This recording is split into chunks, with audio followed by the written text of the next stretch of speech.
भैया राम राम नमस्कार। हमें तो चिंते हुई यो नाम है हमारा सचिन चौधरी। मध्य प्रदेश में उपचुनाव की तैयारी तेज हो चुकी है और सबरे दल अपने अपने तरीके से कोशिशों में जुट गए हैं, लेकिन सबकी नजरें हैं बहुजन समाज पार्टी पे। काय के बहुजन समाज पार्टी को ग्वालियर चंबल इलाके में लंबे समय से प्रभाव बताओ जात और यही प्रभाव के बूते ऊखो इलाके में सफलता भी मिल जात कभों कभों। लेकिन अब मध्य प्रदेश के उपचुनाव में बहुजन समाज पार्टी उतर रही है। आमतौर पे उपचुनाव नहीं लड़त, लेकिन ये लड़ रही है। सो नए सवाल खड़े हो रहे हैं कि बहुजन समाज पार्टी आखिर कितनों प्रभाव छोड़ पे मध्य प्रदेश के उपचुनाव में। मध्य प्रदेश के उपचुनाव में 28 सीटों पे वोटिंग है और सरकार बने नई या फिर बज्जे पुरानी वाली, जो बड़ो सवाल है। और बहुजन समाज पार्टी यही सवाल के बीच में अपनी भूमिका तलाश रही। आज ही खास पेशकश में हम आपको बता रहे हैं कि बहुजन समाज पार्टी की मध्य प्रदेश में कितनी मजबूती है, क्या परिस्थितियां हैं और किन आधार पर बहुजन समाज पार्टी बेहतर प्रदर्शन को दावा कर रही। अविभाजित मध्य प्रदेश यानी जब मध्य प्रदेश और छत्तीसगढ़ एक ही हतो, तब बहुजन समाज पार्टी को 1993 और 98 में 11-11 सीटें मिली थी और वोट प्रतिशत भी 6 से 7% हतो। लेकिन 2003 में जब मध्य प्रदेश में विधानसभा की सीटें 230 रह गईं, तो पार्टी को ग्राफ भी गिर के केवल 2 सीट तक रह गया। हालांकि वोट प्रतिशत बढ़े और वोट प्रतिशत हो गया 7.3%। 2008 में बहुजन समाज पार्टी ने 228 सीटों पर चुनाव लड़े और उनकी सीटें बढ़ के 7 हो गईं और वोटिंग परसेंटेज 9% तक पहुंच गया। पार्टी इस सफलता को बरकरार नहीं रख पाई। 2013 में सीटें घट के 4 हो गईं और वोट शेयर रह गया 6.4% और 2018 में तो केवल 2 सीटें जीत पाई और वोट प्रतिशत रह गया 5.1%। इन दो चुनाव में पार्टी ने 227 सीटों पर प्रत्याशी उतारे थे, जिनमें से 2013 में 194 और 2018 में 202 प्रत्याशी अपनी जमानत तक नहीं बचा पाए। दरअसल बहुजन समाज पार्टी को प्रभाव ग्वालियर, चंबल और बुंदेलखंड इलाकों की सीटों पर रथ है। बहुजन समाज पार्टी जब उत्तर प्रदेश में मजबूत हो तो मध्य प्रदेश में भी मजबूती दिखाई दे। लेकिन इस बार सीधे तौर पर आरोप लग रहे हैं कि बहुजन समाज पार्टी भारतीय जनता पार्टी को फायदा पहुंचावे के लाने उपचुनाव लड़ रही। काय के आमतौर पे उत्तर प्रदेश के उपचुनाव तक में बहुजन समाज पार्टी हिस्सा नहीं ले, जबकि उते वह बड़ी पार्टी है। हालांकि बहुजन समाज पार्टी से जुड़े लोगों को कहवो है कि चूंकि बसपा को प्रभाव ग्वालियर चंबल क्षेत्र में बहुत ज़्यादा है, इस वजह से भी चुनाव लड़ रहे और इससे अब बहुजन समाज पार्टी को कछु सीटों पर ज़्यादा उम्मीद है। बहुजन समाज पार्टी निश्चित रूप से ग्वालियर चंबल संभाग में बहुत ही मजबूत है और यहाँ जो सीटों पर जो चुनाव हो रहा है, जोरा हम 3 बार जीते, सुमावली हम जीते 2 बार जीते, मुरैना जीते, दिमनी जीते, अम्बा जीते, मेहगांव जीते, गोहद जीते, तो डबरा जीते, करेरा जीते, अशोक मुकाबली जीते। तो यहाँ ये निश्चित रूप से ये बहुजन भांडेर जीते। तो बहुजन समाज पार्टी यहाँ जो सीटें हम जीत चुके हैं और ऐसा नहीं, यहाँ सभी की सभी सीटों पर हम दोबारा से जीत रहे हैं और निश्चित रूप से बहुजन समाज पार्टी बहुत ताकत के साथ उभरेगी।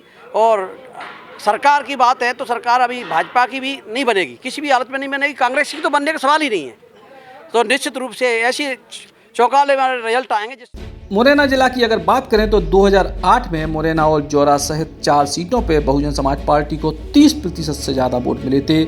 और ग्वालियर चंबल क्षेत्र की अगर बात करें तो साल 2008 के चुनाव में बहुजन समाज पार्टी को मुरैना, जौरा सहित 4 सीटों पर 30% से ज़्यादा और 6 सीटों पर 20% से ज़्यादा वोट मिले थे। 2013 में पार्टी इको बरकरार नहीं रख पाई और 16 में से 3 सीटों पर तो उनको 36 से 44% तक वोट मिले, लेकिन 9 सीटों पर आंकड़ा 20% से कम चलेगा। पार्टी को बड़ा झटका लगे 2018 में, जब मुरैना, अम्बा और दिमनी में वोट शेयर 25% से कम होकर 20 के भी नीचे चलेगा। पोहरी, करेरा और जौरा में बहुजन समाज पार्टी को 23 से 32% तक वोट मिले, लेकिन 16 में से 7 सीटों पर तो वोट परसेंटेज इकाई में रहो। दरअसल बहुजन समाज पार्टी के मध्य प्रदेश में गिरते ग्राफ को बड़ो कारण है बहुजन समाज पार्टी की नेता मायावती को इतने के नेताओं पर अविश्वास।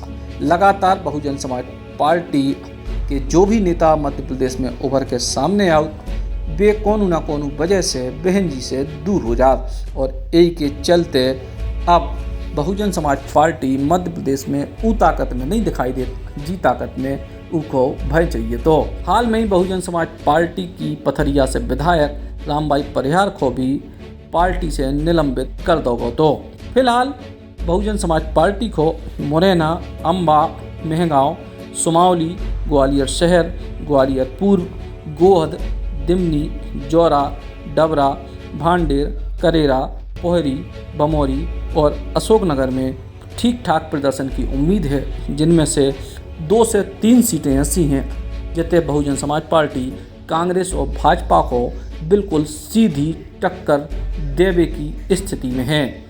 भारतीय जनता पार्टी को कहबो है कि बहुजन समाज पार्टी जब भी अच्छो प्रदर्शन करत तो कांग्रेस को नुकसान हो, जबकि कांग्रेस को कहबो है कि बहुजन समाज पार्टी की मानसिकता को अब वोटर समझ गए हैं कि जी केवल भाजपा को फ़ायदा पहुंचाओ और यही वजह से ये उपचुनाव में बसपा की बजाय जो मूल वोटर है वो कांग्रेस के समर्थन में वोट दे है। तो आपने देखे कि बहुजन समाज पार्टी की तरीके से परिस्थितियों को अपने पक्ष में बनाने की कोशिश में जुटी है, लेकिन बड़े सवाल हैं, विशेष तौर पे हाथरस की घटना के बाद जी तरीके से मायावती को बहुत ज़्यादा उग्र रुख सामने नहीं आओ और इसके अलावा जी तरीके से जो भी खबरें फैली हैं कि मायावती या बहुजन समाज पार्टी ने भारतीय जनता पार्टी के हिसाब से प्रत्याशी दे हैं जिसे कांग्रेस के ज़्यादा वोट कट में हैं और भाजपा को मदद मिलवे, इस तरह की खबरों को भी बहुजन समाज पार्टी को लगाम लगाने पड़े अगर इस चुनाव में मजबूती से उनको टिकने हैं तो। लेकिन निश्चित तौर पे बहुजन समाज पार्टी को वोट बैंक तय करे कि ग्वालियर चंबल संभाग में भाजपा और कांग्रेस में से की को जीत मिलत या फिर बहुजन समाज पार्टी की को खेल बिगाड़त। बुंदेली बौछार की शानदार खबरों को देखने के लिए सब्सक्राइब जरूर करें और बेल आइकॉन दबाएं, तभी पूरी खबरें आपके पास आ पाएं।